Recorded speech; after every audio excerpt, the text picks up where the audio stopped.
Welcome to a quiet space where 1,000 stories are shared. My sister-in-law set a trap for me to sleep with a stranger. I turned the tables and sent her into the room instead. A few minutes later, my mother-in-law called the whole family to catch me in the act, only to witness the greatest drama of their lives. How that drama unfolded. I suppose I have to start with the fateful weekend dinner a few weeks ago. A dinner where the atmosphere was so thick you could cut it with a knife. Our spacious house in the suburbs of Chicago was always like that. Every Sunday evening, the whole family gathered, no exceptions. This was an unspoken rule my mother-in-law, Helen, had established the day I married her son. She'd say that a family needs order, that traditions must be upheld, and that dinner was a time for everyone to be together. I never had a reason to be absent. For 6 years, I was always the first one in the kitchen and the last to leave the table. That day, I had spent the entire afternoon preparing a lavish meal filled with all my in-laws' favorite dishes. Slow-braised short ribs for my father-in-law because he liked soft, easy-to-eat food. A perfectly roasted chicken with crispy golden brown skin for my husband, Mark. A kale and salmon salad for my sister-in-law, Jessica, because she claimed it was good for her complexion, and a classic shrimp cocktail with a tangy homemade sauce for my mother-in-law. I was busy in the kitchen, my shirt damp with sweat, but the thought of my family enjoying a happy meal made me feel like my efforts were worthwhile. I used to be that naive, until I realized that in their eyes, my hard work was nothing more than an expectation. The meal began. As usual, my father-in-law ate in silence, occasionally nodding along to the news on the large flat-screen TV. My husband was glued to his phone, scrolling through something and smirking to himself, the only sounds being the clinking of silverware and the steady voice of a sports commentator. I placed the most tender piece of short rib on my father-in-law's plate. He gave a slight nod, his eyes never leaving the screen. I turned and served a piece of the chicken thigh to my husband. He just mumbled a quick thanks, his thumb still swiping across his phone. My mother-in-law sampled a shrimp, chewing slowly, her brow furrowed like a harsh judge scoring a dish on a cooking show. Finally, she set down her fork and cleared her throat, a sound so sharp it made even Mark look up. "This cocktail sauce is a touch too sweet today, Clara. Too much sugar isn't good for people our age." I quickly replied, "Oh, I'm sorry. I must have had a heavy hand. I'll be more careful next time." I knew perfectly well that I had seasoned it carefully, exactly to her taste, but in 6 years, there hadn't been a single dish I cooked that she was completely satisfied with. If it wasn't too salty, it was too bland. If not bland, then too sweet. If not sweet, then it was missing something. At first, I was hurt and tried to explain myself, but I eventually understood the problem wasn't the food, but the cook. In her eyes, I could never be perfect. "You're looking a little worn out these days, Clara." Jessica's shrill voice cut through the tension. She scanned me from head to toe with a scrutinizing gaze. "Being an architect must be stressful. Maybe you should just quit and let Mark take care of you.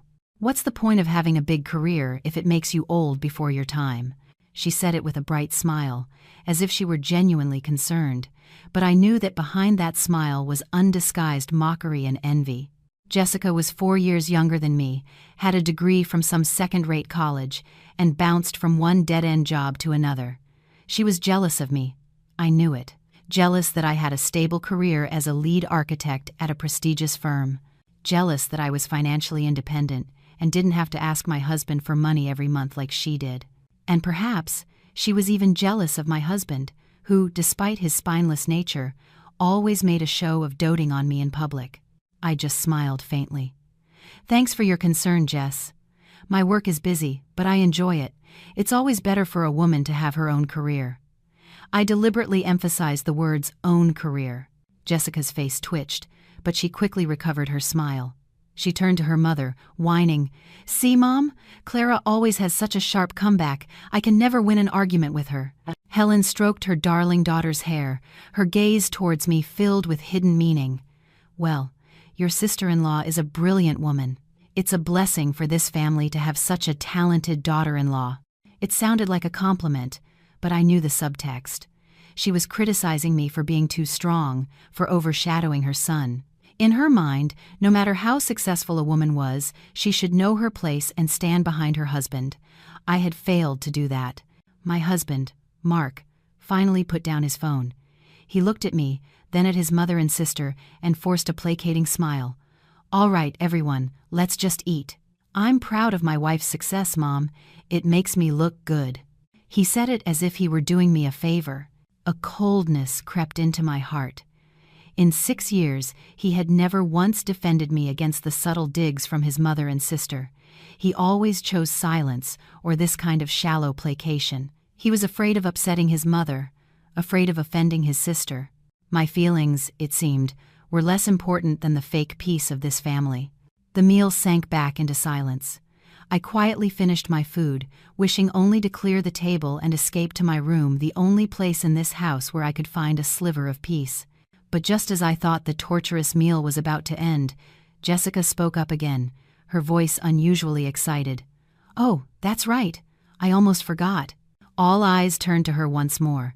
She looked at me, her eyes sparkling with a strange, unreadable joy. "Clara, your birthday is next weekend, isn't it?" I was a little surprised.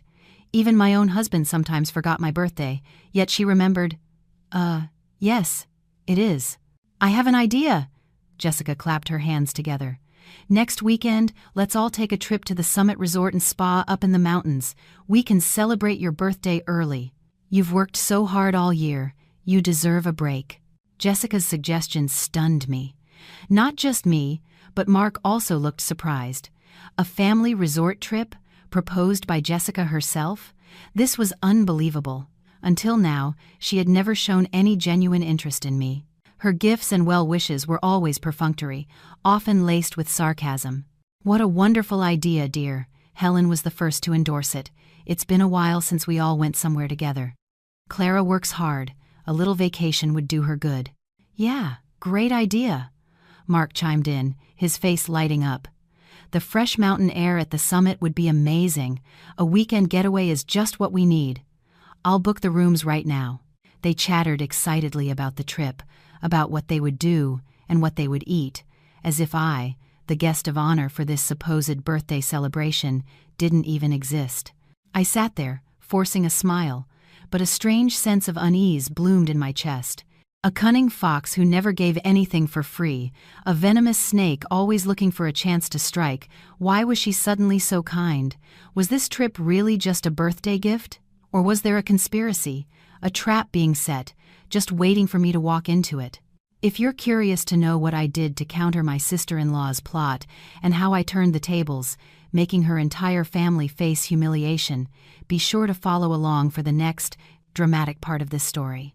The sense of unease followed me through the night, creeping into my dreams. The next morning, on my way to work, I couldn't hold it in any longer and called Maya, my one and only best friend. Maya is a sharp and incredibly perceptive lawyer. She's the only person I could confide in about the frustrations with my in-laws without fear of judgment. As soon as I recounted the previous night's dinner and Jessica's sudden proposal, Maya scoffed on the other end of the line.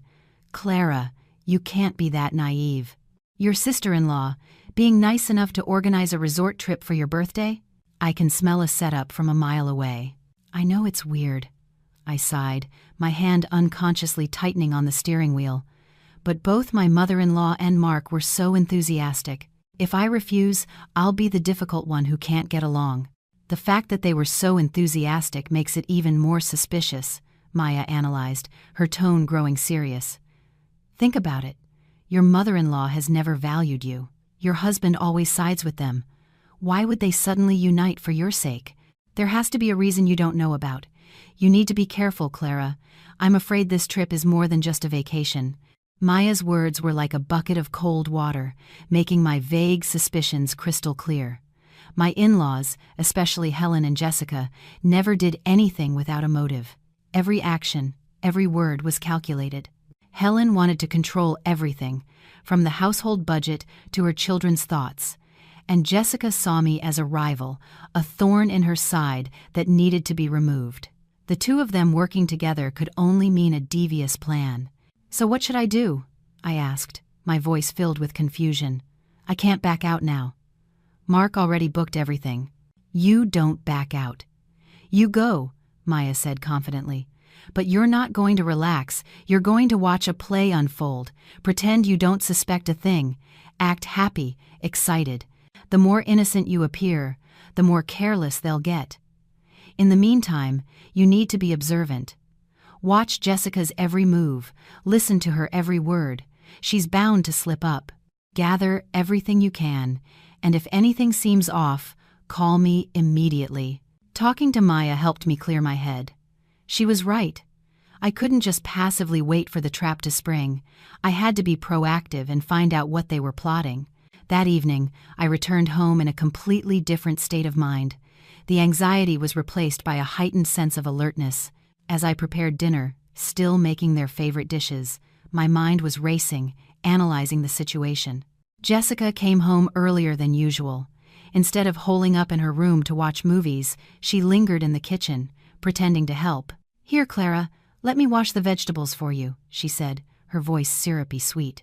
"The resort I booked is 5-star. It has a spa and a mineral mud bath. You can just relax and pamper yourself all weekend." I smiled, a smile I had practiced in the mirror. "Thank you so much, Jess. It's been so long since I've had a proper vacation. I'm so lucky to have such a thoughtful sister-in-law." I deliberately used polite, formal words to see her reaction. Jessica seemed very pleased. As she washed the lettuce, she bragged about the resort's luxurious amenities and how hard she had worked to get a reservation on a weekend. The more enthusiastic she acted, the more certain I was that something was wrong. While we were talking, her phone buzzed. She glanced at the screen, her expression shifted for a split second, and she quickly silenced it, shoving it into her pocket. "Who was that?" "Aren't you going to answer?" I asked casually. "Oh, it's nothing. Just a spam call," she replied, a little flustered, before quickly changing the subject. But I had already seen the name on the screen, a strangely saved contact, Asset 401. Why would you save a contact with a number, and why be so secretive about it? That small detail didn't escape me. I filed it away in my mind. That evening at dinner, Jessica and Helen couldn't stop talking about the trip. They discussed what outfits to wear and where to take pictures. Mark joined in enthusiastically. They created a fake atmosphere of warmth and happiness, trying to convince me that this was truly a gift for me. I played along, acting incredibly excited. But behind my smile, a different plan was beginning to form. After dinner, while Jessica was engrossed in a TV show, I snuck into her room. I knew it was risky, but I couldn't wait any longer. Her room was a mess, with clothes strewn everywhere. I quickly went to her laptop on the desk. Thankfully, it wasn't password protected. I opened it and checked the web browser history. She had cleared it, but I knew how to recover deleted data. A few minutes later, a list of recently visited sites appeared. Among the online shopping and streaming sites, one stood out: the website for the Summit Resort and Spa. Jessica had viewed the resort's floor plan over and over, especially the 4th floor, where the VIP suites were located. And then I found it. An email in her draft folder that she hadn't deleted yet. The subject line was "Plan Confirmation." The body of the email was just a few short lines, but it sent a chill down my spine. "Everything's ready. Room 401, 10 p.m. Saturday. Bring the package on time. Bonus on completion." I took a picture of the screen with my phone, my heart pounding like a drum. Package, room 401, bonus. This was clearly a shady transaction, and there was no doubt who the package was. It was me. I quickly exited everything, covered my tracks, and tiptoed back to my room. My whole body was trembling, not from fear, but from rage. They actually dared to do this. They were going to turn me into a commodity, to destroy my reputation. My hands clenched into fists. Jessica, my mother-in-law, and even my spineless husband, they were all in on it. They thought I was a naive lamb they could easily lead to the slaughter, but they were wrong. This lamb was not as gentle as they thought. In this play, I wouldn't just be an actor. I would be the director, and I would ensure that the ending would be a tragedy for the very people who wrote it. I immediately sent the screenshot of the email to Maya. A few minutes later, she called back, her voice filled with anger and concern. "Oh my God, Clara! These people are monsters! Cancel the trip right now. This is too dangerous. No, I'm not canceling, I replied, my voice as cold as ice. If I cancel, they'll just come up with another scheme. This time, I'm seeing it through. I'm going to make them pay for what they've done. I knew from that moment there was no turning back. The real battle had begun. And I wondered, who was this asset 401, and what role did he play in this vicious plot? The fury I felt after reading the email on Jessica's laptop made it almost impossible to keep my composure. I wanted to storm into the living room, throw the evidence in their faces, and scream to the world about the true nature of this hypocritical family. But reason held me back. I knew if I caused a scene now, I would gain nothing but the label of a hysterical, paranoid wife. They would easily deny everything, claim the email was a joke, or worse, accuse me of fabricating the whole thing to destroy the family. No, I couldn't be so foolish. I needed more evidence, irrefutable proof. I needed to know their entire plan, from the identity of the stranger in room 401 to the specific role each of my in-laws played. Maya completely agreed. Exactly, Clara. Don't let your anger cloud your judgment. You have to be incredibly calm now. Keep pretending like you don't know anything. The happier you seem, the more they'll let their guard down. In the meantime, I'll help you dig up more information on that resort, specifically room 401. Over the next few days, I played a role that disgusted me. I acted incredibly excited about the trip. I pulled out all my clothes, asking Jessica for her opinion on what I should wear. I looked up local attractions online and chattered with Helen about what souvenirs to buy for relatives. My performance was so convincing that Jessica and Helen completely believed I had fallen into their trap. They looked at me with a mixture of pity and triumph, thinking their naive prey was about to walk right into the cage. Seeing me so cheerful, my husband, Mark, also seemed relieved. He stopped burying his face in his phone and started paying more attention to me. He asked if I needed sunscreen or if I wanted him to pack the camera. His fake concern made me want to vomit. I knew he was part of this conspiracy. He might not have been the mastermind, but his silence and complicity were an unforgivable crime. He was a coward, willing to sacrifice his wife to please his mother and sister. While I was playing my part, I was constantly searching for more clues.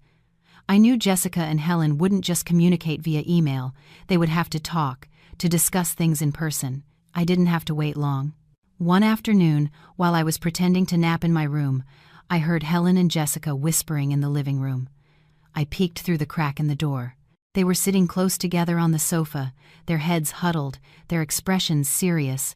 I couldn't hear the entire conversation, but a few key phrases reached my ears, enough for me to piece things together. Make sure she's completely drunk. Helen's voice was laced with anxiety. Don't worry, Mom, Jessica replied confidently. I've got the strongest bottle of wine. 1 glass and she'll be out for the count. I've already briefed Trevor.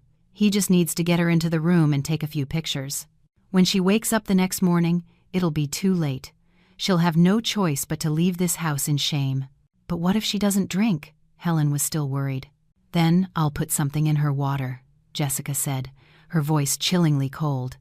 I have everything prepared. Don't worry, this plan can't fail. Once she's gone, I'll get Mark to pull some strings and get me her lead architect position.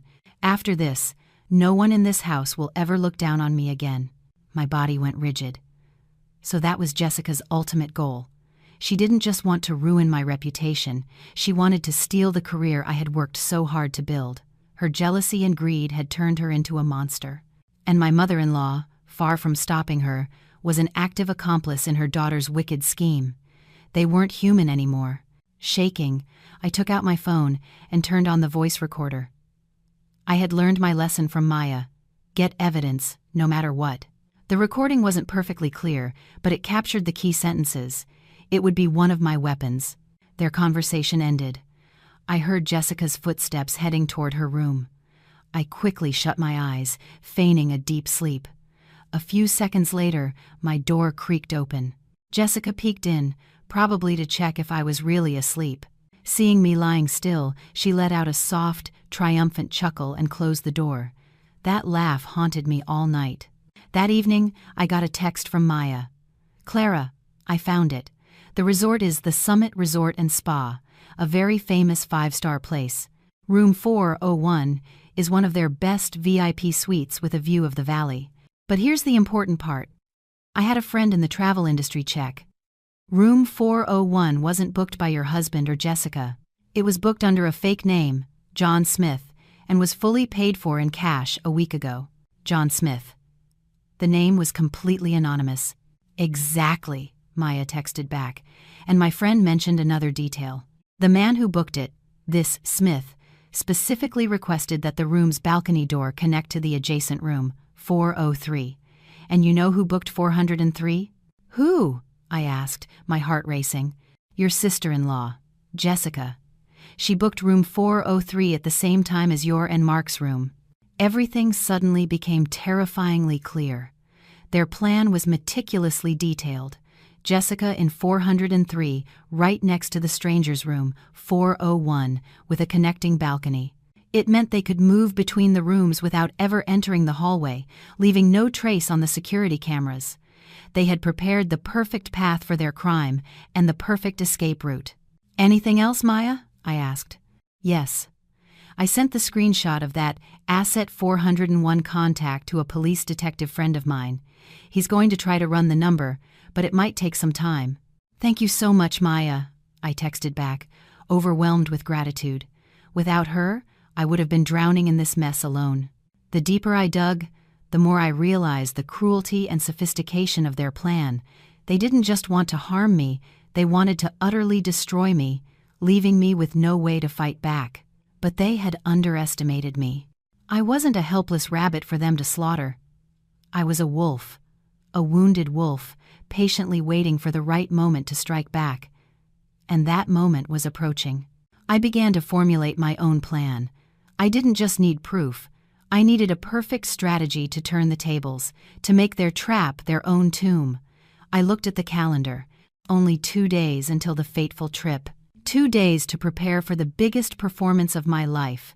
And I wondered about the identity of this Trevor. Who was he, and why would he agree to participate in such a disgusting game? The 2 days leading up to the trip passed in a state of extreme tension. On the surface, I was still the excited wife and sister-in-law, eagerly preparing for a birthday getaway. I went shopping with Jessica, even picking out a few dresses that were a little more alluring to reinforce her belief that I was looking forward to a romantic weekend. Jessica saw the dresses I chose, and a triumphant glint flashed in her eyes. She thought I was walking right into her snare, preparing myself to be the victim in her play. She had no idea that my every action was now part of a counteroffensive. Behind the fake excitement, Maya and I were working non-stop.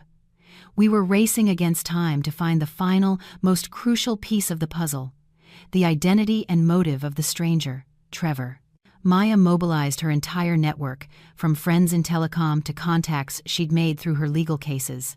Finally, on Friday evening, just 1 day before we were set to leave, she called me, her voice urgent. "Clara, I've got it.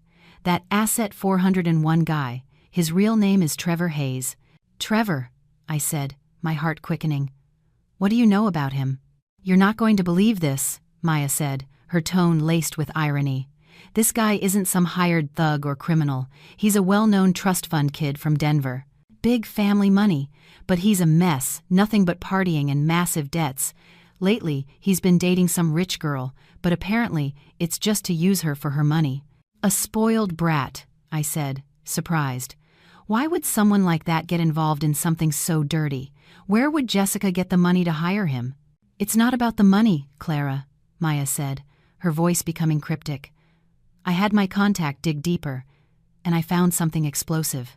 "Do you know who the rich girl Trevor has been dating is?" "Who?" "Your sister-in-law, Jessica." My world turned upside down. Trevor wasn't a hired hand.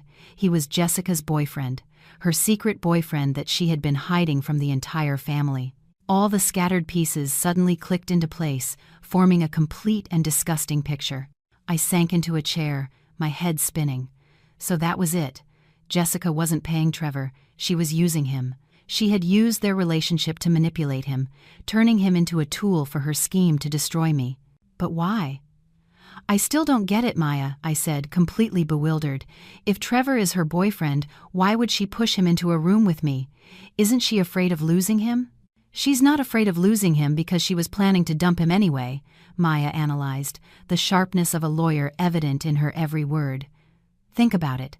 A spoiled party boy drowning in debt like Trevor? There's no way your mother-in-law would ever approve of him. Jessica knows that. She was just using him for his money and his infatuation. This plan of hers is brilliant, in a twisted way. It kills two birds with one stone. She gets rid of you and gets the perfect excuse to break up with him. She'll play the victim, claiming Trevor betrayed her by sleeping with her own sister-in-law. She gets the family's sympathy and a clean break from a useless boyfriend. This girl isn't just cruel, Clara. She's diabolical. I felt a wave of nausea rise in my throat. Jessica's malevolence was beyond anything I could have imagined. She wasn't just jealous of me. She was willing to trample on the feelings of the man who supposedly loved her just to achieve her goals. She was a viper, ready to strike anyone who got in her way, even those closest to her. "What about Trevor?"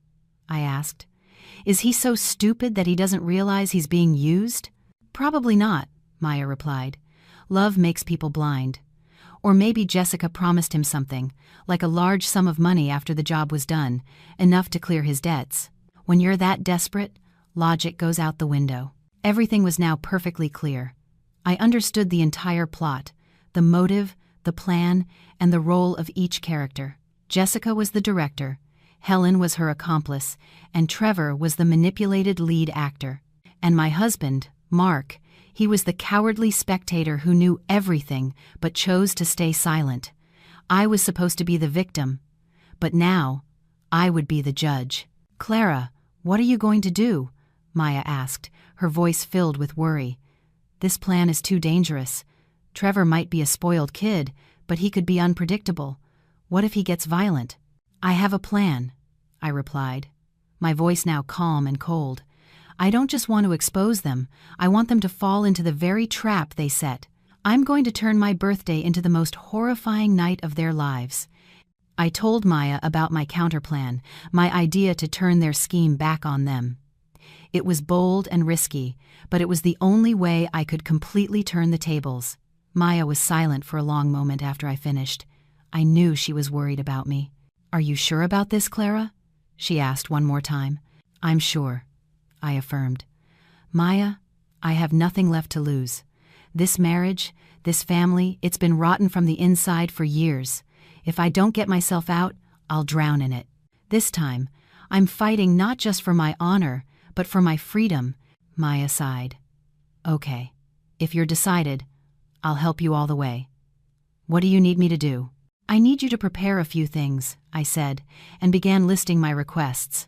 I needed a micro recorder, a burner phone with a new SIM card, and most importantly, I needed Maya to be near the resort that night, ready to act on my signal. "Let's treat this like a court case," I told her. "You're the lawyer, I'm the client, and together we're going to bring the guilty parties to justice." Maya laughed. "All right, my client, this is one case we are definitely going to win." After hanging up, I looked out the window. The night sky was pitch black, without a single star, but inside me, a fire was raging.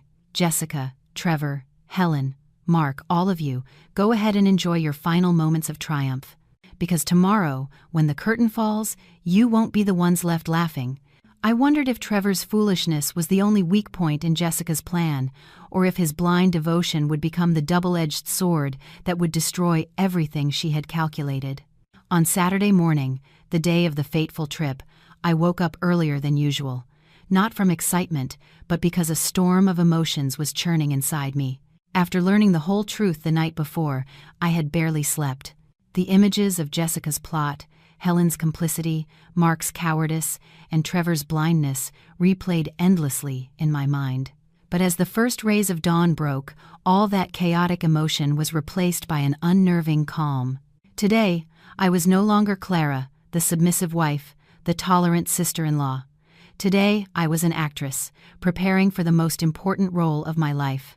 I chose a pure white sundress and applied light, natural makeup to project an image of innocence. I wanted them to see me today as the perfect little lamb, happily trotting toward the slaughterhouse. The more they believed it, the more careless they would be, and the more easily they would fall into the trap I had set. When I came downstairs, the whole family was already waiting.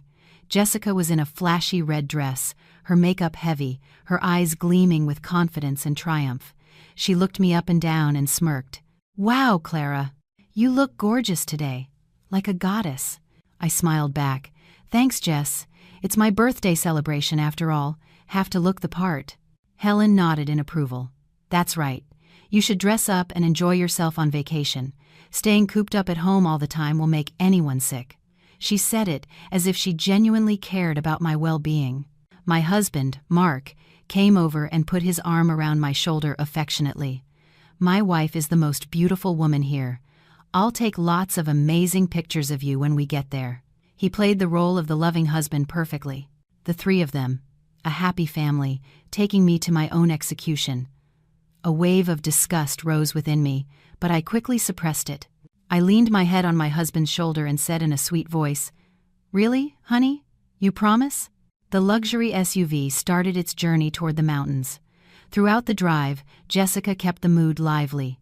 She played music, told jokes, and tried to create a fun, relaxed atmosphere. She had also brought a bottle of red wine and some glasses. "I brought some wine so we can get the party started on the way," she said. "This is a really good vintage. I had to order it a week in advance." She poured a glass and handed it to me. "Here, Clara. Happy birthday. To you being more beautiful every year." I knew there was something wrong with this wine. Maybe she hadn't drugged it yet, but it was certainly a strong vintage. Her goal was to get me drunk right from the start. I smiled and accepted the glass. "Thank you, Jess. You're so thoughtful." I brought the glass to my lips, took a tiny sip, and then started coughing dramatically. "Oh, wow, this is too strong for me. I can't drink this," I said, wrinkling my nose. Jessica looked slightly disappointed but quickly recovered. "Oh, well, I can mix it with some soda for you." "No, that's okay." I waved my hand. "I'll just have some water. I want to save my appetite for the cocktails at the resort. I heard the bartenders there are amazing." I declined gracefully, giving her no room to insist. Jessica could do nothing but put the wine away. I saw a flicker of frustration on her face, and I knew I had won the first round. The car pulled up to the grand entrance of the Summit Resort and Spa. Its luxury and scale were beyond what I had imagined. The crisp, cool mountain air was refreshing. While Mark and Jessica checked in, Helen and I sat in the lobby. I pretended to be tired, leaning back in a plush armchair with my eyes closed. In reality, I was silently observing my surroundings and activating the micro-recorder Maya had given me. It was disguised as a small, decorative hair clip, almost impossible to detect. From this moment on, their every word would be recorded. "Are you tired, Clara?" Helen asked, her voice feigning concern. "Yes, a little carsick, Helen." "Well, you should get some rest once we get to the room. We're having dinner at the restaurant on the summit tonight." Jessica booked a table with a beautiful view. She said it with such pride in her darling daughter. A few minutes later, Mark and Jessica returned with the key cards. "All set. Mom and Dad are in 402, our room is 404, and Jessica is in 403, Mark said, handing me a key card. "Right next to Trevor's room, 401. Everything was according to their plan. I took the key card and smiled. "Great. Let's go up and rest for a bit, honey. I'm feeling a little tired." We went up to our room. It was spacious and elegant, with a balcony that looked out over the misty valley. The view was beautiful, peaceful. But I knew a storm was about to break. After dropping off his bags, Mark said, "You get some rest, okay? I'm going to check on Jessica, see if she needs help with anything." He was finding an excuse to go and confer with her, likely to review their plan. "Okay, you go ahead," I replied obediently. The moment he left, I locked the door. I didn't rest. I started to act. I took out the burner phone Maya had prepared. The only contact in it was hers. I sent a pre-written text. "Plan in motion. I'm in room 404. All clear so far." Then, I went out to the balcony. Our balcony and Jessica's, room 403, were separated only by a low partition. I could easily see Mark and Jessica talking on their balcony. They were whispering, but I had my recorder. I pretended to admire the view, taking pictures with my phone, but I was actually trying to record their conversation. I caught a few words: wine, the pill, 10 o'clock, Trevor. It all matched what I already knew. After they finished their discussion, Mark came back to our room. He looked at me with a hint of guilt in his eyes, but he quickly masked it. Jessica's fine. She's just getting her stuff ready to go for a swim later. Oh, really? I smiled. Maybe we should go for a swim too, honey. I'd love to. I deliberately suggested it to see his reaction. No, you're tired. Just rest. We have dinner plans tonight. He refused immediately. He was afraid of me leaving the room, afraid their plan would be disrupted. I didn't argue, just nodded. I lay down on the bed and pretended to sleep. Mark sat at the desk and opened his laptop, but I knew he wasn't working. He was waiting, just like me, waiting for night to fall. The night that would conceal a crime, but would also bring the truth to light. I wondered if Trevor, the man in room 401, was really so foolish as to not realize he was just a pawn, or did he have his own agenda? A secret that even Jessica didn't know about. Night fell slowly over the valley, bringing with it a chill in the air and a profound quiet. Our family dinner was held at a luxurious restaurant at the very top of the mountain. Just as Helen had said, the view of the resort glittering with lights below was breathtaking. The romantic setting, the delicious food, the fine wine, everything was perfect for a birthday celebration. But for me, this was just a stage, and I was the lead in a horror play. Jessica was especially attentive tonight. She kept putting food on my plate and refilling my glass. Clara, you have to try the steak. It's their specialty. Clara, have some more wine. It's a light red. It'll warm you up. She played the role of the caring sister-in-law flawlessly. But I knew that in that glass of ruby red wine, in those artfully presented dishes, danger was lurking. I couldn't refuse outright. That would arouse their suspicion. I had to be more clever. Thank you, Jess, I smiled, accepting the glass of wine. But you know, I've been feeling a little unwell since this afternoon. I think the change in altitude is getting to me. My doctor actually told me to avoid alcohol for a while. I hope you understand. I invented a perfectly plausible excuse. I knew Jessica wouldn't dare force me to drink if I brought up my health. As expected, she looked a bit flustered, but quickly recovered. Oh, of course. Don't drink it then. Your health is the most important thing. Let me get you some juice instead. A glass of orange juice would be great, I said. I knew that even the juice could be drugged. But I was prepared.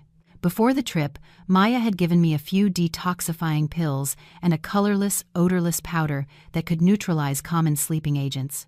I had secretly transferred the powder into an empty eye drop bottle for easy use. While Jessica was flagging down a waiter, I pretended to check my phone, using my other hand to quickly squeeze a few drops of the powder into my own glass of water. The orange juice arrived. Jessica herself placed it in front of me. Here you go, Clara. Drink up, it'll make you feel better. I smiled and thanked her but didn't drink it right away. I waited for a moment when everyone was distracted by conversation, then I pretended to drop my napkin. As I bent down to pick it up, I swiftly swapped my orange juice with the glass of water that now contained the neutralizing powder. The whole maneuver took seconds. No one noticed. I picked up the orange juice and took a large gulp. This is delicious. Thanks, Jess, I said, looking directly at her. I saw a flash of glee in her eyes. She thought I had fallen for it. Dinner ended, and we headed back to our rooms. On the way, I began to feign the symptoms of being drugged. I stumbled, acting dizzy and disoriented. Oh, wow! I feel so lightheaded, I mumbled, leaning on Mark's arm. Mark quickly supported me, his face a mask of fake concern. What's wrong? Are you feeling okay? I think so. I just need to get back to the room and lie down, I said in a weak voice. Jessica, walking beside us, glanced at me, the corner of her mouth twitching into a barely suppressed smile. Let me help you back to your room, Clara, she said, all feigned urgency. By the time we reached the door of room 404, I was pretending to be nearly unconscious. I slumped against Jessica, my eyes closed. Oh no, she's passed out. Quick, we have to get her inside. Jessica quickly fumbled in my purse for the key card, swiped it, and the door clicked open. Just then, I suddenly opened my eyes and grabbed her arm.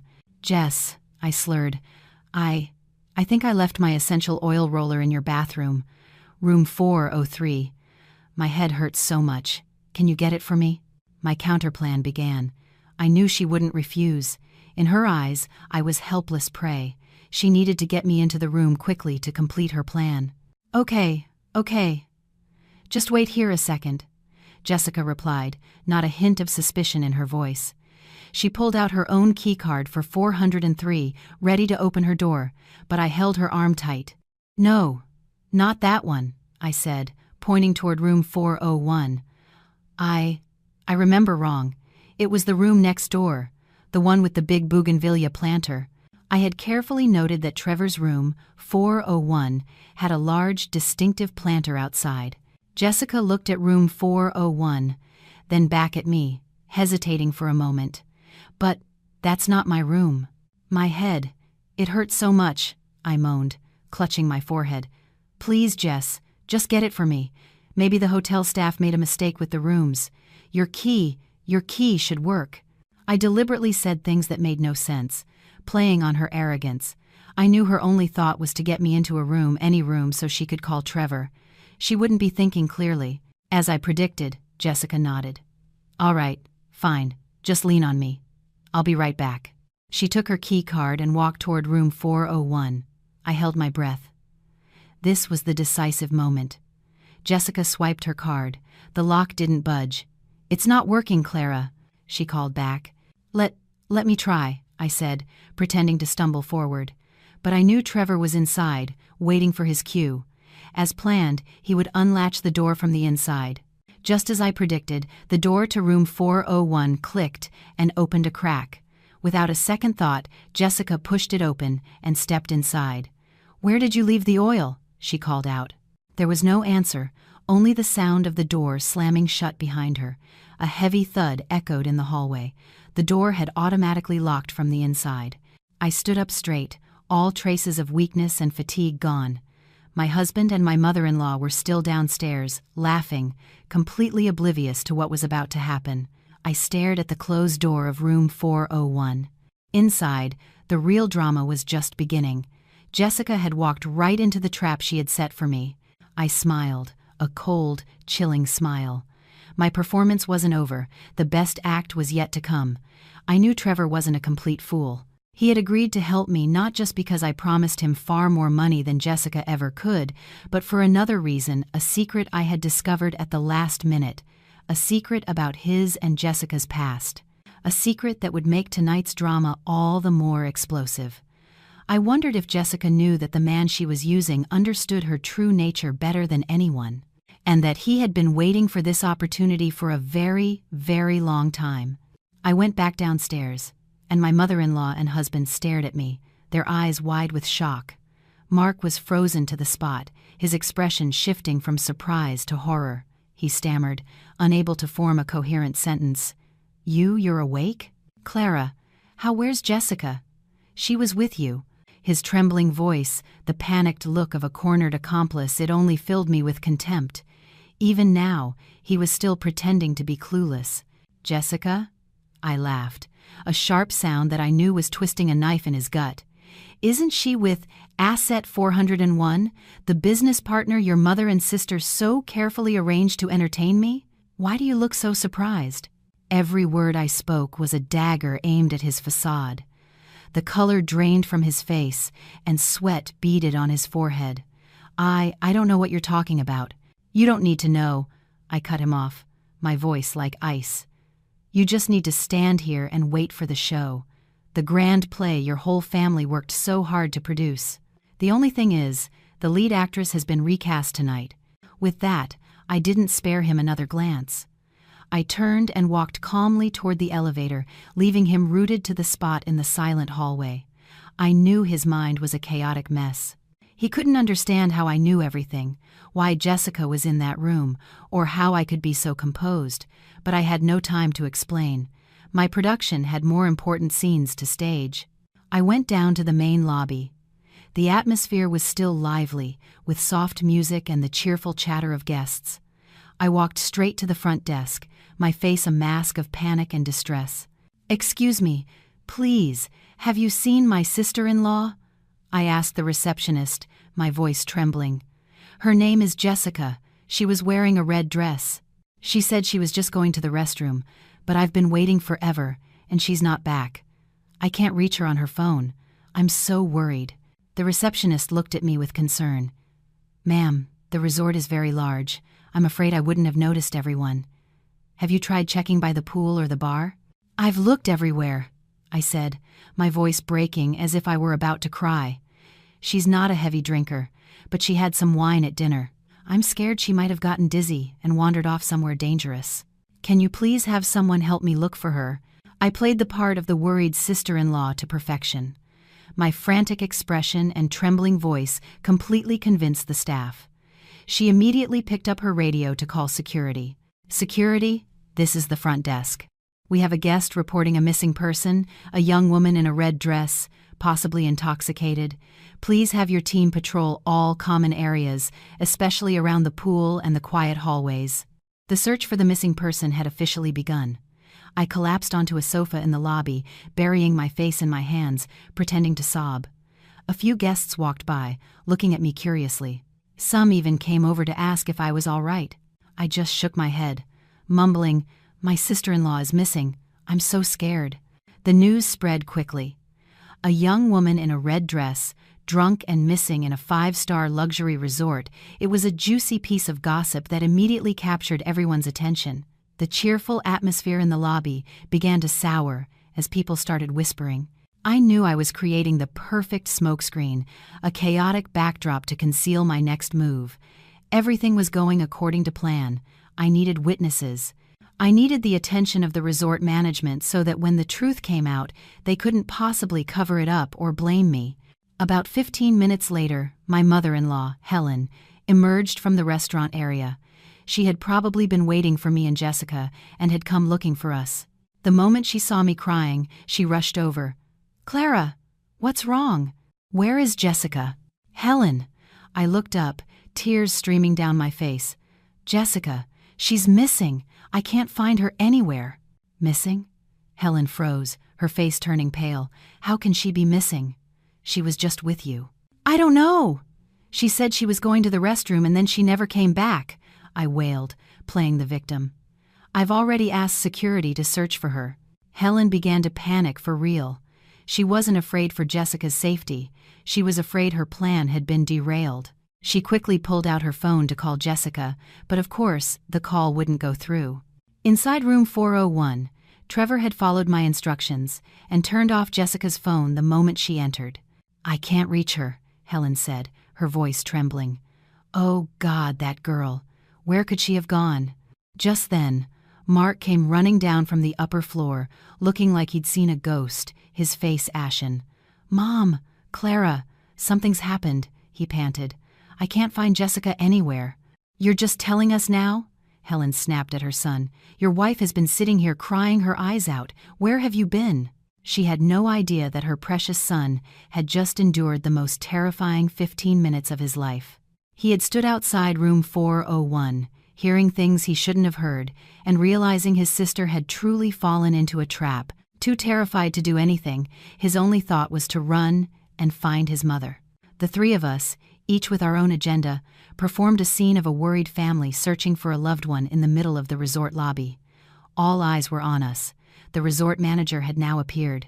He came over to inquire about the situation, reassured us, and said he had dispatched all available security personnel to search the grounds. I knew the time was ripe. I stood up, wiped my tears, and looked directly at Helen. "Helen, I just remembered something." "What is it?" she asked impatiently. On the way back to the room earlier, Jessica mentioned she had left her lipstick in a friend's room. She said the room was on the 4th floor. Do you think she went back to get it and maybe fell asleep there?" I deliberately offered a plausible-sounding theory. Helen grabbed onto it like a lifeline. "Which friend? Which room? Do you know?" "I'm not sure," I said. "She just mentioned it was room 401. I said the number casually. As the words left my mouth, I saw Mark's face go sheet white. He stared at me in disbelief. He understood everything now. 401. "All right, let's go up there and check," Helen said, without a shred of doubt. She thought this was just an unexpected complication, but one that was still manageable. She never imagined she was about to lead her family to witness a drama of her own making. But we don't have a key card. How can we get in?" Mark stammered, trying to stop them. "That's no problem," the manager interjected. "Given the emergency, we can use a master key to open the door. Please, follow me." The final trap was set. The prey was walking into it willingly. I followed behind them, a faint smile on my lips that no one could see. I wondered what Helen's expression would be when the door to 401 opened. Would she maintain her dignified, aristocratic composure? And my husband, what would he do to save the situation? Or would he continue to be a coward and watch everything fall apart? Our procession, led by the resort manager and 2 security guards, moved purposefully toward the elevator. Helen walked right behind them, her face grim but still composed. She likely thought this was just a small hiccup in her perfect plan. Maybe Jessica had accidentally had the drugged drink, or maybe she had gone to room 401 to meet Trevor on her own accord. In her mind, the situation was still under control. All they had to do was open the door, get Jessica out, and everything would be quietly resolved. She had no idea she was walking into a completely different play, one where she was not the director. My husband, Mark, trailed at the very end. He didn't dare look at me, his gaze fixed on the floor. Occasionally, he would glance up at me with a complex expression, a mixture of fear, resentment, and something that looked like pleading. He knew everything, but he didn't have the courage to speak. That coward chose silence, even now. As for me, I walked beside Helen, occasionally dabbing my eyes with a handkerchief. I was the perfect image of a gentle daughter-in-law, worried sick about her missing sister-in-law. My grief-stricken performance was flawless. The elevator stopped on the 4th floor. The long, quiet hallway was lined with plush carpeting and lit by warm, yellow lamps that cast our long shadows on the walls. The air grew thick with tension. We stopped in front of room 401, the room with the vibrant bougainvillea planter. Now, it looked like the gates of hell, waiting to swallow the guilty. The manager turned to Helen to confirm one last time. "Ma'am, are you certain your family member might be in this room?" "Just open the door," Helen commanded, her voice firm. "My daughter can be impulsive. She probably came to find her friend and fell asleep. We'll know as soon as you open it." She was still so confident. The manager nodded and took out a black master key. He swiped it. A sharp beep cut through the silence, and the door clicked open. But before the manager could push the door, Helen shoved him aside and barged in first. She wanted to be the first to witness the scene, the first to catch the daughter-in-law she despised in the act. "Jessica, are you in here?" she called out, but there was no reply. The room was dark, with only a little light spilling in from the hallway. Helen fumbled for the light switch. Mark and I followed her in. And then, the lights flickered on. All of us, including the security guards and the manager, froze at the sight before us. The room was neat and tidy. There were no signs of a party, no empty bottles, no loud music. On the large white bed lay 2 people, but it wasn't me and a strange man. The woman on the bed, her hair disheveled and clothes in disarray, was Jessica, and the man lying next to her, with his arm around her, was none other than Trevor Hayes. Trevor was awake. He sat up in bed, looking slightly groggy but with a defiant smirk on his face. He looked at our stunned group and chuckled. "Well, look at this. Are we having a party?" he drawled. Helen stood as if she had been turned to stone, her eyes wide, her mouth agape. She pointed a trembling finger at Jessica, then at Trevor, her whole body shaking. You too. How could you?" She couldn't finish the sentence. The shock was too great, too sudden. It completely shattered her confidence and her carefully constructed facade of dignity. Mark collapsed onto the floor, holding his head in his hands. "Oh my God," he moaned. "How did this happen?" He might have imagined this scene, but seeing it in reality was more than he could bear. And me? I stood at the doorway, arms crossed, silently watching this tragicomedy unfold. I saw the vacant look on Helen's face, the utter collapse of my husband, and the triumphant smirk on Trevor's. Everything was proceeding exactly according to my plan. But I knew this was just the beginning.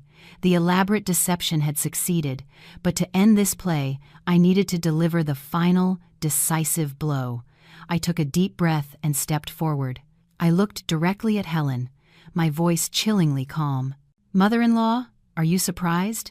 You called the whole family here to catch your daughter-in-law cheating, but it seems you've found the wrong woman." My words were like a bucket of ice water thrown on her panic.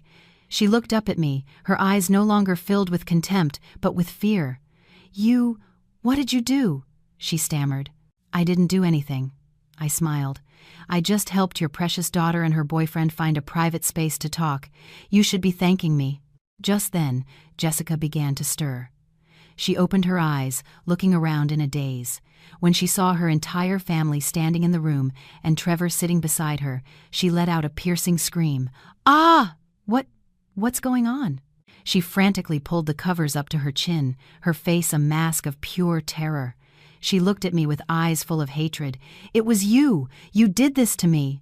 I burst out laughing, a sound filled with scorn. "Jessica, don't you dare try to blame me. You should ask yourself, who was planning to harm whom? Who prepared the strong wine? Who was going to drug the drink? Who set this entire trap to destroy their own sister-in-law?" Every question I asked was like a hammer blow to her lies. Jessica's face went pale. She couldn't deny it. All her secrets were exposed. Her play was a complete failure. But I wondered, was the truth I had just discovered about Trevor, about his real relationship with Jessica, the whole story? Or, behind the facade of a spoiled playboy, was Trevor hiding another secret, something even darker, a secret that could drag this entire family down into the depths of humiliation? Jessica's panic and Helen's stunned silence were the clearest confession. The resort manager, a polished middle-aged man, quickly regained his professionalism after the initial shock. He signaled for the 2 security guards to block the doorway, then turned to us, his voice firm. "My apologies for the intrusion, but as this incident has occurred on our property and appears to be a complex matter, we need to clarify the situation. I expect your full cooperation." His message was clear. He would not let this scandal tarnish his resort's reputation. He needed an explanation and wouldn't allow my family to simply sweep it under the rug. This was exactly what I wanted. I needed a third party, an authority figure, to witness everything. Of course, I was the first to speak. "We would also like to clarify why my sister-in-law is in a room with a strange man, and why my entire family stormed in here to accuse me of infidelity while I was in the lobby, worried sick, trying to find her." I deliberately highlighted the contradictions, directing the manager's suspicion toward my in-laws. Helen seemed to have recovered from her shock. She shot me a death glare before turning to the manager, attempting to summon her usual condescending tone. "This is all just a misunderstanding, sir. My daughter and this young man are friends. They must have had too much to drink, and things got out of hand. It's nothing serious. She was trying to frame a conspiracy as an accident. But Trevor, still sitting on the bed, wasn't going to let her off that easily. He let out a scornful laugh. "Friends? That's a good one. Jessica and I are more than friends. We're in a relationship." Trevor's statement was a second bombshell. Mark, still on the floor, snapped his head up, his eyes wide with disbelief. "What did you say?" "Jessica, is he really your boyfriend?" Jessica didn't answer, just buried her face in her knees and sobbed. Her silence was her answer. Helen was speechless. She may have known about the relationship, but she never expected Trevor to announce it so publicly, especially not now. "So what if they're dating?" she snapped, trying to salvage the situation. "If you're in a relationship, you can discuss it at home. Why do you have to sneak into a hotel and bring shame upon this family?" "Shame upon the family?" Trevor laughed again. "Ma'am, we're not the ones bringing shame. You should ask your darling daughter what she asked me to do. Ask her what she promised me if I helped her frame her own sister-in-law." Trevor was laying his cards on the table. He was no longer an obedient pawn. He was turning on his master. Hearing this, Jessica looked up and screamed at him. "You! Shut up! What nonsense are you spouting? I never asked you to do anything." "Oh, denying it now?" Trevor smirked. He reached under the pillow and pulled out a smartphone. Good thing I was prepared. I recorded all of our conversations. Would you like to hear them? To hear how you detailed your plan to get your sister-in-law drunk, drug her, and then push her into this room for me? The phone in Trevor's hand was the final, devastating blow. Helen and Jessica stared at it as if it were a venomous snake, the blood draining from their faces. They never imagined that the pawn they thought they could so easily control was a far more cunning wolf. This was the secret I had discovered about Trevor. He wasn't some love-struck fool. He was a shrewd operator. He knew Jessica was just using him and had no intention of being discarded so callously. So, he had secretly gathered evidence to protect himself. When I contacted him and proposed we work together, he agreed instantly. My plan served his purposes perfectly. He would get paid, and he would get his revenge on Jessica. It was a perfect deal. You recorded my daughter? Helen lunged at Trevor, trying to snatch the phone, but the security guards quickly restrained her. Ma'am, please remain calm, the manager said sternly. Mr. Hayes, would you mind playing that recording for us? We need to know the truth. Trevor nodded. He pressed play. The room fell silent. Jessica's shrill, cruel voice filled the air. Don't worry, I have the pills ready. As soon as she drinks it, she'll be out cold. Then you just go into the room, take off her clothes, and snap a few intimate-looking photos. The next morning, when my mom and the family show up, it'll be a done deal. She'll have no choice but to leave this house in disgrace. The recording continued, filled with even more horrific details and meticulous planning. The longer it played, the paler Helen's face became. Mark sat motionless, his eyes empty. When the recording ended, nobody spoke. The truth was undeniable. The manager looked at my in-laws with a mixture of disgust and anger. Sir, ma'am, this matter has gone far beyond a family misunderstanding. This has the signs of a criminal act. We have no choice but to report this to the police. Report to the police. Those 4 words were a death sentence for their family. Helen swayed and collapsed onto the floor in a dead faint. Jessica descended into hysterical screaming, cursing Trevor one moment and begging the manager the next. Mark just sat there, trembling, useless. The trap had been sprung. The foxes were caught in their own snare. But I knew it wasn't over. The curtain had fallen on their play, but the consequences were just beginning. I wondered, after all this, which side my husband would choose. Would he continue to be a coward, trying to cover up his family's crimes, or would he find the courage to face the truth and offer an apology? The police arrived quickly, turning a family scandal into a full-blown criminal investigation that drew the attention of the entire resort. The 4th-floor hallway was crowded with curious guests, whispering and craning their necks to see inside room 401, the stage for a drama not listed on their luxury vacation itinerary. After receiving medical attention, Helen revived, but the fight was gone from her. She sat huddled in a chair, staring blankly into space. The shock and humiliation had completely broken the woman who had always seen herself as the center of the universe. Jessica was escorted away in a state of hysteria, muttering incoherently. Trevor, as the key witness who provided the evidence, was also taken to the station to give a statement. Before he left, he caught my eye and gave me a quick wink. I gave a subtle nod in return. Our deal was complete. My husband and I were also asked to go to the station to give our accounts. During the entire ride, we didn't exchange a single word. Mark sat beside me like a statue, staring straight ahead. I didn't know what he was thinking, regret, shame, or maybe hatred for me for destroying everything. Whatever it was, I no longer cared. At the police station, I recounted the entire series of events logically and clearly, from the fateful dinner to my counterplot. I provided them with the recording of Helen and Jessica's conversation and the other evidence Maya had helped me gather. Everything pointed against them. When it was Mark's turn, he simply bowed his head and confessed. He admitted he knew about his mother's and sister's plan beforehand, but chose to remain silent out of fear and a desire to avoid family conflict. He also admitted that the affection he had shown me in the days leading up to the trip was all part of the act. Fear? The investigating officer, a weary-looking man, looked at him with contempt. You were afraid of your mother and sister, but you weren't afraid of hurting the woman who has been your wife for 6 years? Do you realize that your silence, your complicity, is also a crime? Mark didn't answer, just lowered his head to the table, his shoulders shaking. It was the first time I had ever seen him cry, but these belated tears meant nothing to me anymore. We were released after completing our statements. It was late. The resort was quiet, but I knew that by morning, the story of my family would be the hottest topic of conversation. We returned to room 404, the room that was meant to be the stage for my tragedy, now feeling cold and alien. "Clara," Mark began, his voice hoarse. "Don't say anything," I interrupted. "I don't want to hear it. I'm exhausted." I went into the bathroom and turned the shower on full blast, trying to wash away the filth of the day. When I came out, Mark was still sitting on the edge of the bed in the same position. He looked up at me, his eyes red and swollen. "I'm sorry," he said. "I know it's useless to say it now, but I am truly sorry. I was wrong from the very beginning.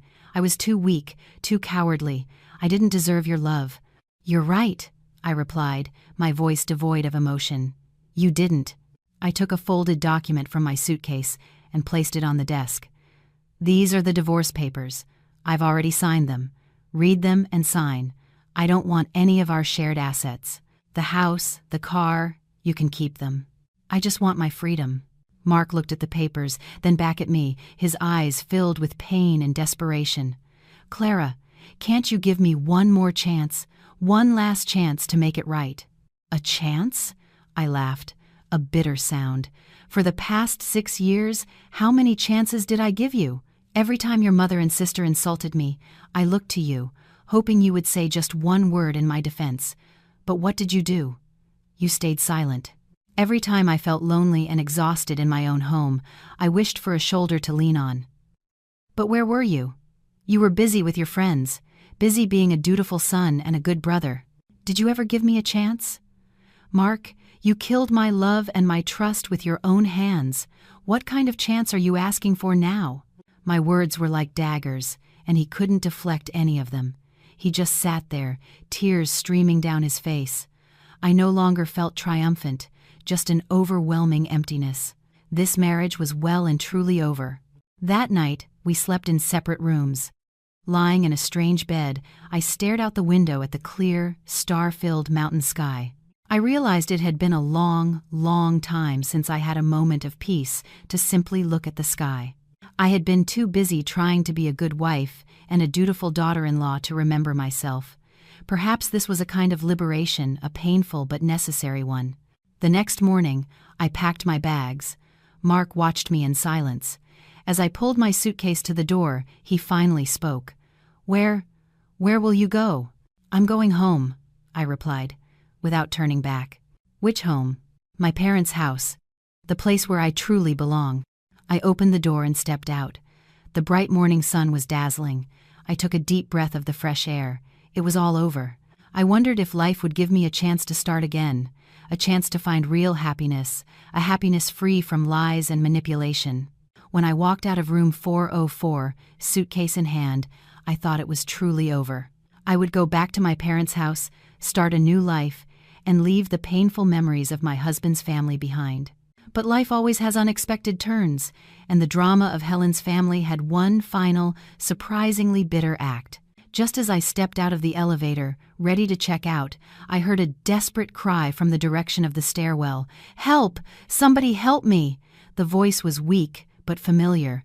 It was Helen. I froze. A bad feeling washed over me. Part of me wanted to ignore it, to just walk away. She had caused me so much pain. She didn't deserve my concern. But another part of me, my basic human conscience, wouldn't let me. She was an elderly woman, and she was in trouble. I rushed toward the stairwell. Pushing open the partially ajar door, I was met with a shocking sight. Helen was sprawled on the landing between the 3rd and 4th floors. She was clutching her chest, her face pale and her lips blue, gasping for breath. It looked like she was having a heart attack. "Helen!" I ran to her side and knelt down. "Helen, what's wrong? Try to breathe slowly." She looked at me, her eyes stripped of their usual sharpness, filled only with fear and helplessness. She tried to speak, but only choked sounds came out. I knew the situation was critical. I immediately called 911. While waiting, I tried to administer first aid based on what little I knew. I loosened her collar and positioned her as comfortably as I could. "Don't be scared, Helen. The ambulance is on its way. You're going to be okay," I said, taking her cold hand in mine. A few minutes later, the resort's medical team arrived. They quickly put her on a stretcher and rushed her to the on-site clinic. I ran after them, my mind in a turmoil. Why was she here? Why was this happening now? The doctor concluded that Helen had suffered a massive heart attack. Her condition was critical, and she needed to be transferred to a major hospital immediately. "Who is the patient's family?" the doctor asked. Just then, Mark arrived, his face ashen. I'm her son. You need to handle the admission procedures for your mother right away. We're arranging for an ambulance transfer," the doctor said. Mark stood there trembling, completely lost. He looked at me, his eyes pleading. I sighed. No matter how much I hated them, I couldn't abandon someone in a life-or-death situation. I stepped forward. "I'll take care of it." I quickly filled out the necessary paperwork and paid the initial hospital fees. Mark just watched, a look of utter disbelief on his face. He probably couldn't comprehend that the woman he and his family had tried to destroy was now the one saving his mother's life. In the ambulance, I sat beside Helen, holding her hand. She had lost consciousness, her breathing shallow. Looking at her wrinkled, aged face, I felt a strange mix of emotions. The hatred was gone, replaced by a sense of pity.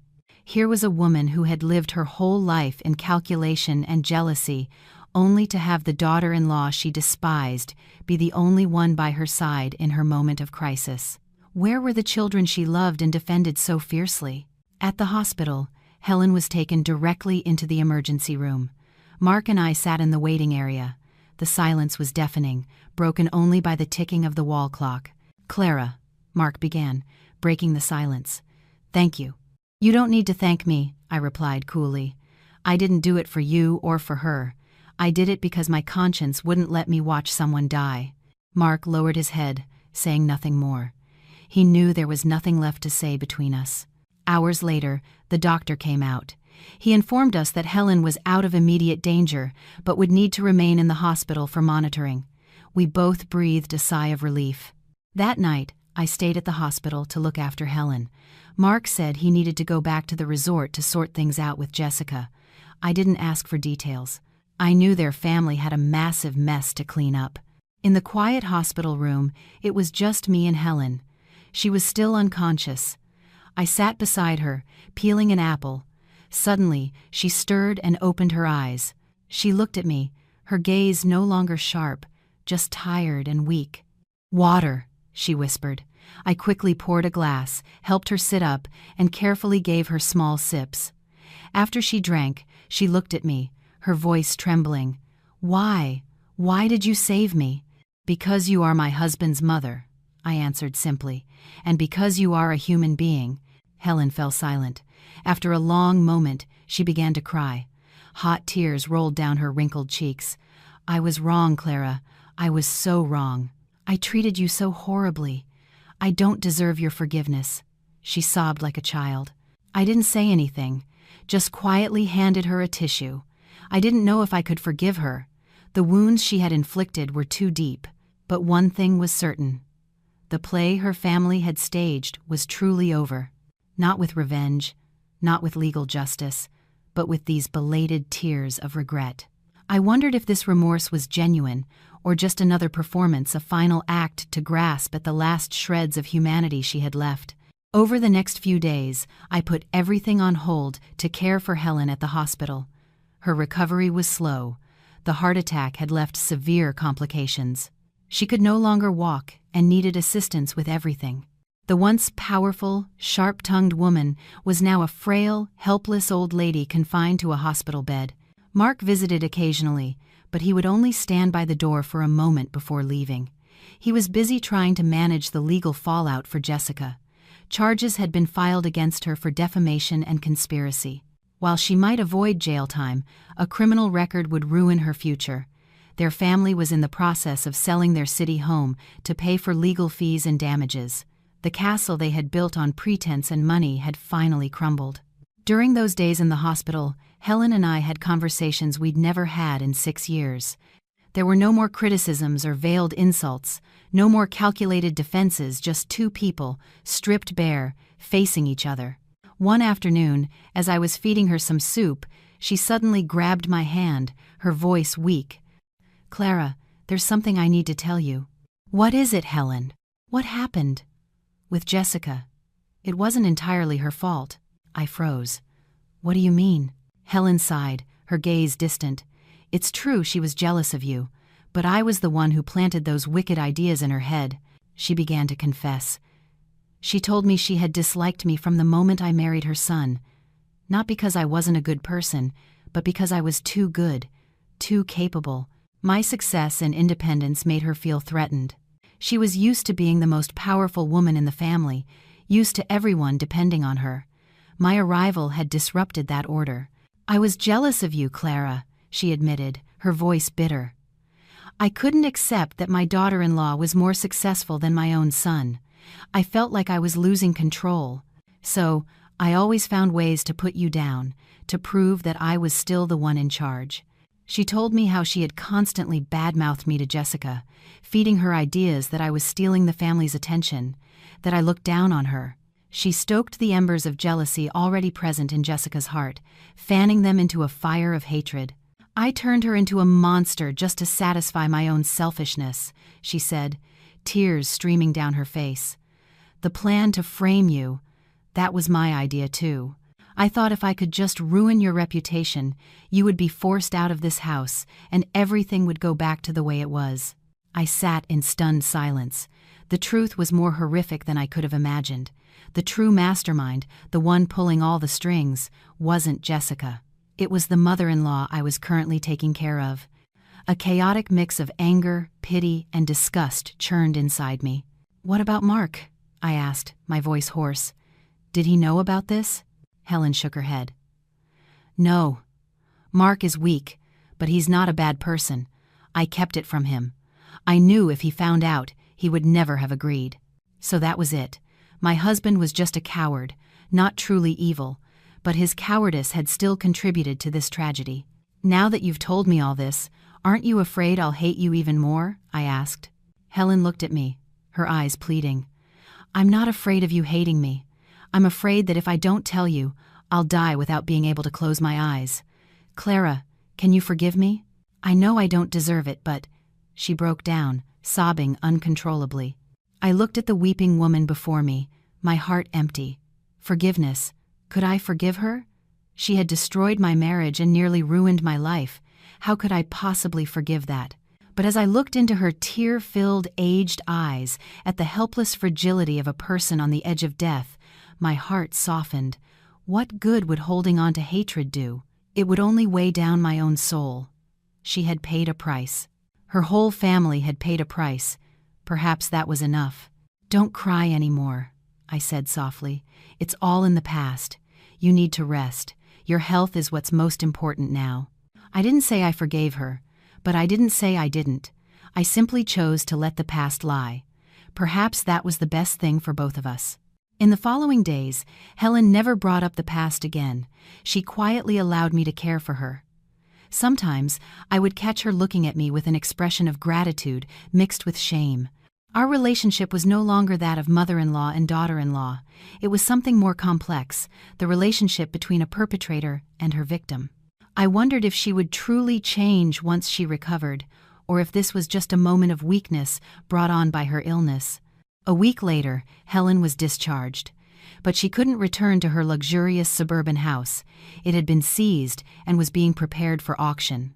She had to go back to a cramped, old apartment in a rougher part of the city, the very place she had spent her life trying to escape. Mark came to pick her up. He looked at me hesitantly. "Clara, maybe you could come home with me and Mom." "Home to where?" I asked calmly. "Our home." "We don't have a home anymore, Mark," I said, without a trace of sentimentality. "The divorce papers are still on the desk. Sign them and send them to my lawyer." Mark said nothing, just silently helped Helen into the car. I watched their backs as they left, one old, one young, both looking lost and lonely. I didn't feel triumph, only a deep sadness. A family that should have been a source of love and support had been torn apart by jealousy and selfishness. A few days later, I received the signed divorce papers. My 6-year marriage was officially over. I felt a strange sense of relief, as if a great weight had been lifted from my shoulders. I began my new life. I didn't move back in with my parents. I wanted my own space to heal. I rented a cozy little apartment and started looking for a new job. With my experience and skills, I quickly landed a position as a lead architect at a major firm. The new job, new environment, and new colleagues helped me slowly leave the past behind. Through Maya, I occasionally heard news about my ex-husband's family. Jessica's case went to trial, and she received a year of probation for criminal defamation, a light sentence, but the criminal record was a permanent stain on her future. Trevor, having cooperated with the police, received a fine. I heard he had changed his ways after the incident, no longer the reckless party boy. As for Helen, her health continued to decline after moving back to the old apartment. The emotional shock and change in living conditions were too much for her. Mark had to quit his job to take care of her full-time. The once dapper, successful man now looked old and haggard. One evening, on my way home from work, I ran into him. He was standing at a bus stop, holding a bag of medication, looking exhausted. He saw me, hesitated, then walked over. "Hi, Clara," he said, his voice raspy. "Hi, Mark," I replied politely. My mom isn't doing well," he said, looking at the ground. She misses you." "I'm sorry, I can't visit," I said firmly.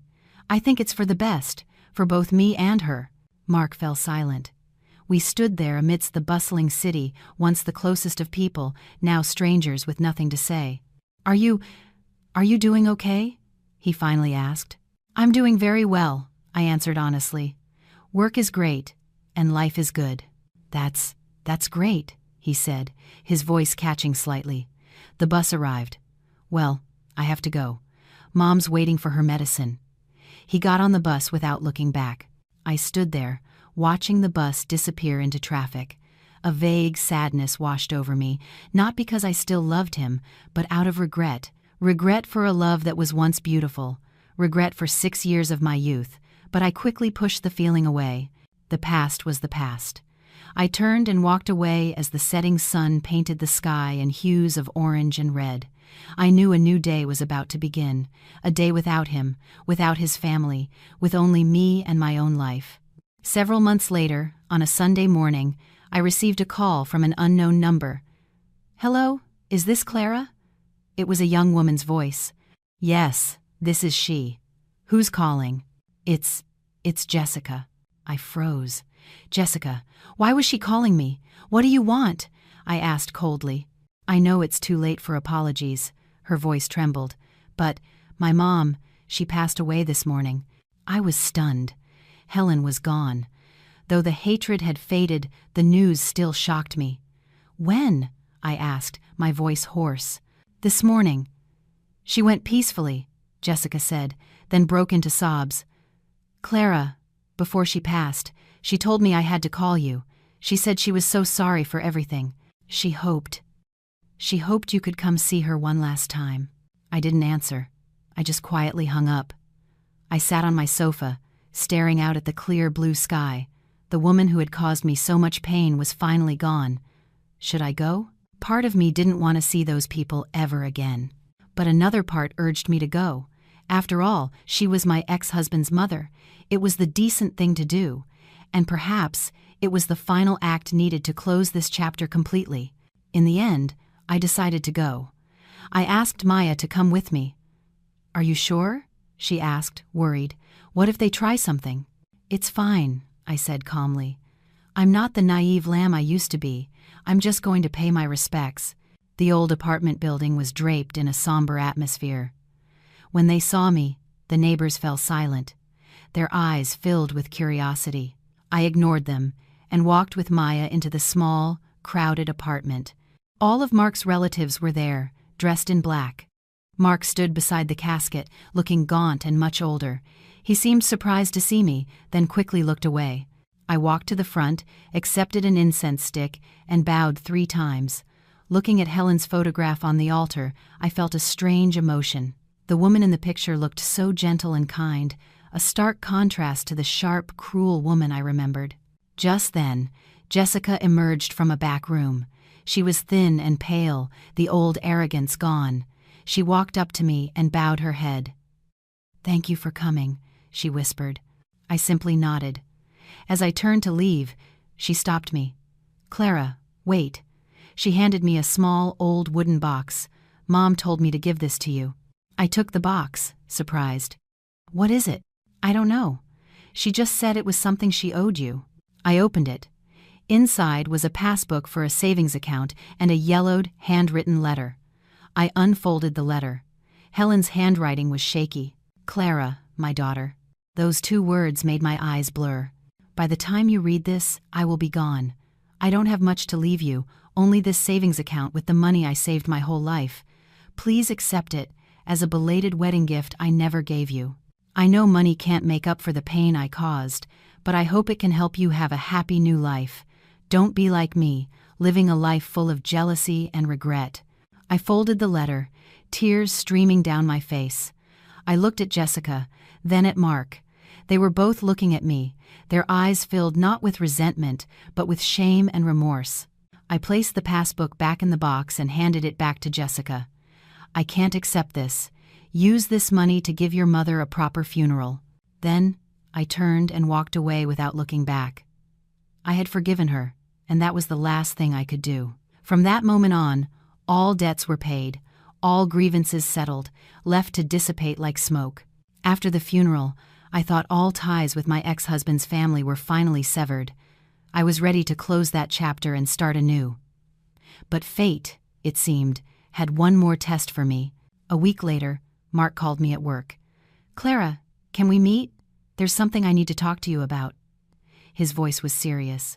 I hesitated, but something told me this would be our final conversation, the one needed to truly end things. We met at a quiet coffee shop. He looked worn down, the stylish confidence of his former self completely gone.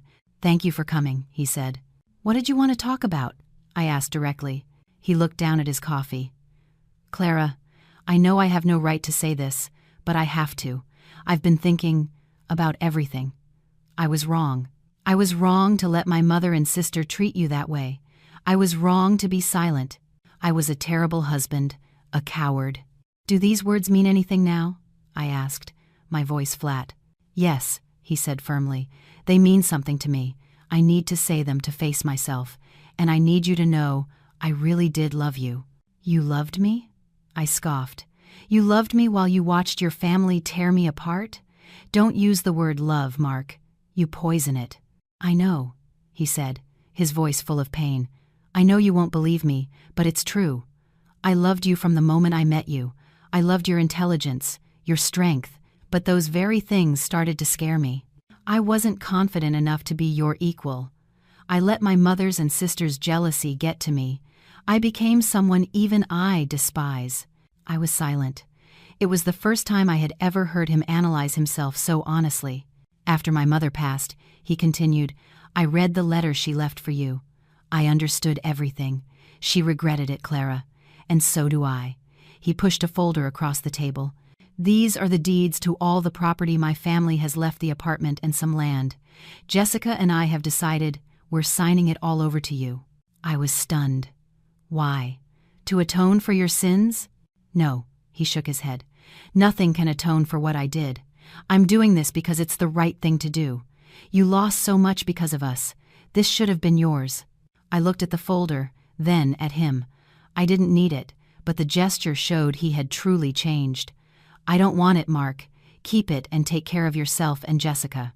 I don't need anyone's charity." "This isn't charity," he pleaded. "It's restitution. Please, Clara, take it. Let me have this one small piece of peace." We sat in silence. I had once hated him with every fiber of my being, but looking at the broken man before me, the hate was gone. "Mark," I said finally, "the past is gone. You don't need to compensate me for anything. Just live a good life. That's all you can do." I stood up to leave. "Clara," he called out.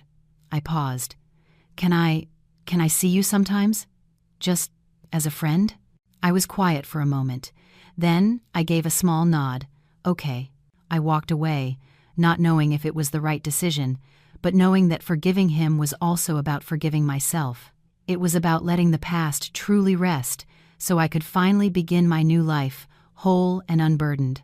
1 year later. It's a bright weekend morning in Chicago. I'm standing in my new home, a penthouse apartment at the top of a skyscraper overlooking the city and the vast expanse of Lake Michigan. I bought this place with my own money, a symbol of my hard work, my freedom, and my independence. I am no longer the woman I was. I am Clara, a successful architect, strong, confident, and finally, at peace with myself. The doorbell rings. It's Maya, my best friend, holding a huge bouquet of flowers. "Congratulations on the new place, boss lady," she says, giving me a tight hug. "This view is insane." We sit on the balcony, sipping tea. "So, how are you, really?" she asks. "Good," I say, and I mean it. Really good. Work is fulfilling. Life is calm. "And him?" Maya asks gently. "We see each other sometimes," I say, "for coffee, as friends. That's all." "You really forgave him?" "Not completely, I admit. But I've let go of the hate. It was too heavy to carry.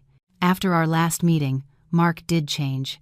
He sold the properties and used the money to help Jessica get back on her feet and donated the rest to charity. He never tried to get me back.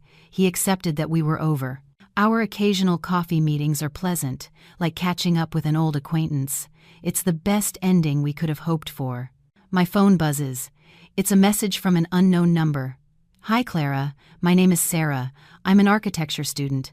I read about your story online, and I just wanted to say you're a huge inspiration. You make me want to be a strong, successful woman just like you." I read the message, and a warmth spreads through my chest. "See?" Maya says, as if reading my mind. "You've become a symbol for so many women, Clara." I smile. Maybe that was the purpose of all the pain. It didn't break me. It forged me into someone new, someone who could not only survive, but could also inspire strength in others. I look out at the horizon. A new day is dawning. There will be more challenges, but I am no longer afraid. I have my friends, my career, and my ideals. And most importantly, I have found myself again. The sun is rising, not just over the city, but in my soul.